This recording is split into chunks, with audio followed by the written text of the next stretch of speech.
श्री स्वामी समर्थ. नमस्कार सगळ्यांना.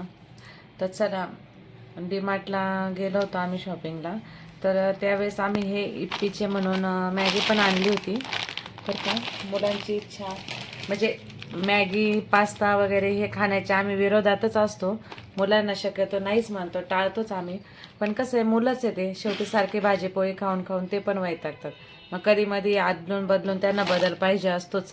मग त्याच्यामुळे आपण डीमार्टला गेलं का थोडं होलसेल रेटने भेटतं म्हणून मॅगी वगैरे पास्ता अशा गोष्टी आणतो. पण त्या कधीतरी महिन्यातून एखाद्या वेळेस असं म्हणजे शक्यतो महिन्यातूनच एखाद्या वेळेस बनवली जाते. तर यावेळेस आपण ही इप्पीची मॅगी आणली होती. तर ही मॅगी आणलेली, तर ही बघा, ही एक आणलेली, ही एक आणलेली. ही तर अजून बनवून बघितली नाही, ट्राय नाही केली. आणि ही मॅगी बनवली होती, हे बघा बनवलेली दिसते तुम्हाला. तर ही मॅगी आपण बनवली होती, पण हिची चव अशी आहे ना, म्हणजे एकदम अशी चव मुलांना आवडलीच नाही. एकदम पिठाळ मॅगी लागते आणि मसाला वगैरे पण तिचा काही एवढं व्यवस्थित नाही आहे. त्याच्यामुळे ही मॅगी आम्ही बनवली.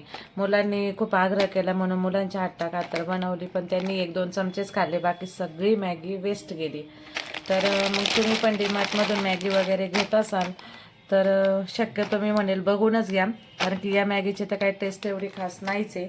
आणि आता नेमकी ही पण आणलेली आहे. तर आता बघू, इथं पण आटा नूडल्स लिहिलं होतं, म्हणजे गव्हाचे आहे, मैद्याचं नाही असं त्यांनी लिहिलं आहे, म्हणून ती आपण घेतली. तर मग आता बघू आपण कशी लागते ती पण.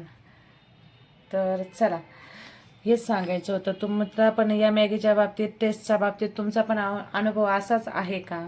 असेल तर आम्हाला खाली कमेंट बॉक्समध्ये सांगा, कमेंट करून, की या मॅगीचा टेस्टचा अनुभव असाच आहे म्हणून.